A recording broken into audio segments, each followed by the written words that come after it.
Hello kabayan, magandang araw kabayan. Magtanggal pala tayo kabayan ng rear bumper ng BMW X1 kabayan.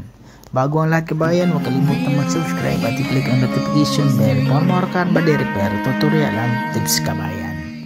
Yun na nga kabayan, tinanggal ko na yung rear bumper kabayan. 8mm yung sa gilid kabayan. Tapos sa baba 8mm din yan. Walang clip yan sa kabayan, puro utso. Sa gilid, sa baba, saka yung sa taas, sa lower, mayroon tayong sa gilid ng taillight kabayan, mayroon dyan may clip dyan, tatanggalin natin yung clip sa taillight, tapos sa baba mayroon naka 8mm, kahit hindi tanggalin natin yung taillight kabayan, matanggal natin yung bumper, walang problema. Sa yung molding kabayan, medyo mahirap tanggalin yan si kabayan, pero ingatan natin tanggalin yan para hindi masira yung clip, para pag ibalik natin okay yung clip, magki-clip kasi yan dyan, so kailangan natin maganda yung pagtanggal natin, hindi masisira yung clips.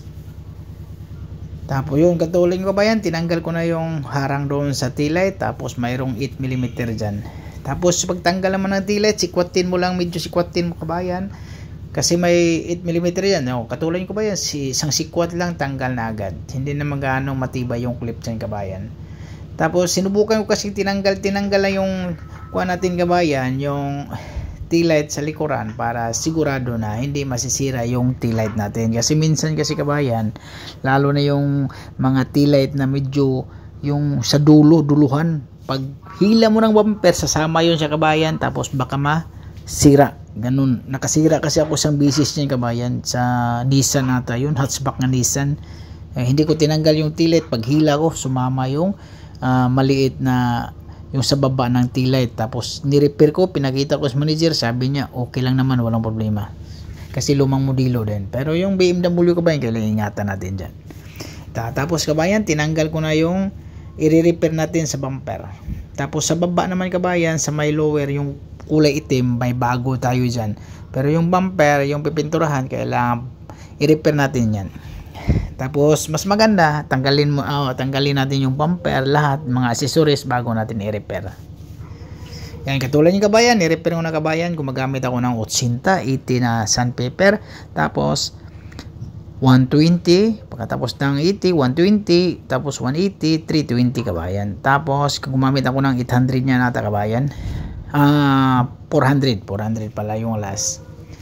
Tapos kadalasan sa pag mag-repair ng bumper kabayan, yung kanto-kanto kailangan linisan din natin yan kabayan. Tapos huwag kalimutan nating lihain, kasi minsan pag yung mga kanto-kanto na hindi mo ma-repair, tapos lagyan ng primer, kahit lagyan pa ng primer kabayan, tapos hindi mo maayos yung pagkaliha, kailangan last na liha mo 400, huwag mo kalimutan 400 para makintab yun siya. Kasi pag i-primer yun, tapos pangit yan si kabayan basta hindi maliha mo ng pino. Kailangan lihain natin ng pino yan para sigurado. Kadalasan kasi maiiwan yung mga kanto-kanto, huwag kalimutan yung kanto-kanto, kasi ilang beses na ako makalimutan yung kanto. Tapos pag primer, masama sa primer, pero klaro pa rin kabayan, hindi malinis tingnan. Yun na nga kabayan, hindi ang style pala niya kabayan, yung bumper na kabayan, yung pangloob, hindi mo natanggalin yung pangloob kung magtanggal ka ng bumper sa likuran.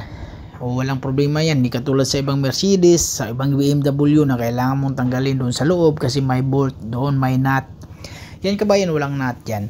Tapos yung sensor naman, kapag hila mo sa bumper, huwag mo lang hilahin yung palayo sa body talaga, baka yung wire ng sensor delikado.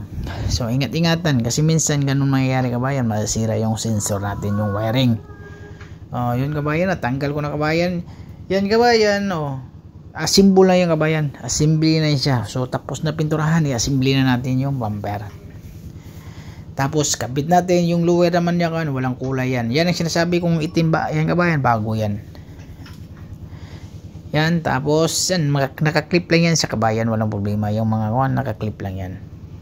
Tapos ingatan natin magasgas yung bagong bumper, kasi delikado pag magasgas, tatanggalin ulit, pinturahan ulit kabayan. Kaya ingatan natin yan. Tapos yung reflector, ganun lang siya kasimple kabayan, mag-car body repair, mag-repair ng bumper, easy lang kabayan, kahit sino kabayan, kaya nyo, kahit may gamit, basta may gamit lang.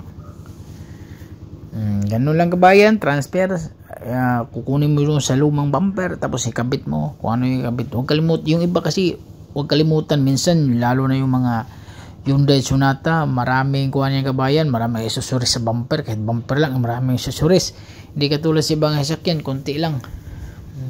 Tapos kinabit ko na kabayan, tingnan mo kabayan, yung sensor. So kailangan natin ayusin yung sensor paglagay para sigurado nga walang palpak, kasi pag hindi mo maayos yung wiring niya sa sensor tapos nakakabit na, automatic yan pag start mo sa sasakyan, mag blink blink yan na may problema. So kailangan ayusin natin yan. Kahit pa i-scan natin yung sasakyan, ganun pa din. So kailangan mas maganda yung pagkalagay. Ingatan natin yung hindi maiwan, tamang tama, yung sigurado na perfect yung trabaho.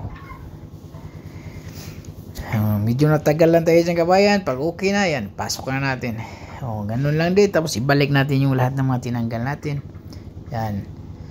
Ganun lang kasimple kabayan. Tapos yung molding pala dyan kabayan, yung sa ditong gilid, may bago yung molding na yan.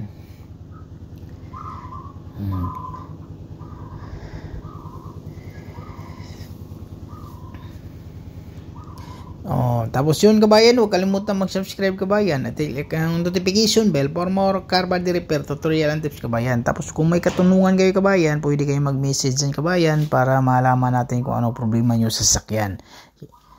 Pag may problema kayo, lalo na kadalasan yung mga bumper na nakaawang yung bumper, kadalasan ganun sa sasakyan. Yung pag may headlight, problema yung headlight, walang ilaw, yung taillight, walang ilaw, kayang-kaya na gawin yung kabayan kahit kayo na bumili ng mga bulb tapos kayo magkabit, walang problema yan. Pagtanong kayo paano tanggalin yung taillight, yung headlight, ganun lang siya kabayan. Yan kabayan, continue watching kabayan at enjoy kabayan ha. Yan kabayan Yan, tapos na kabayan. Ganun lang kadali kabayan, ay kabitan natin yung bumper. Yan kabayan.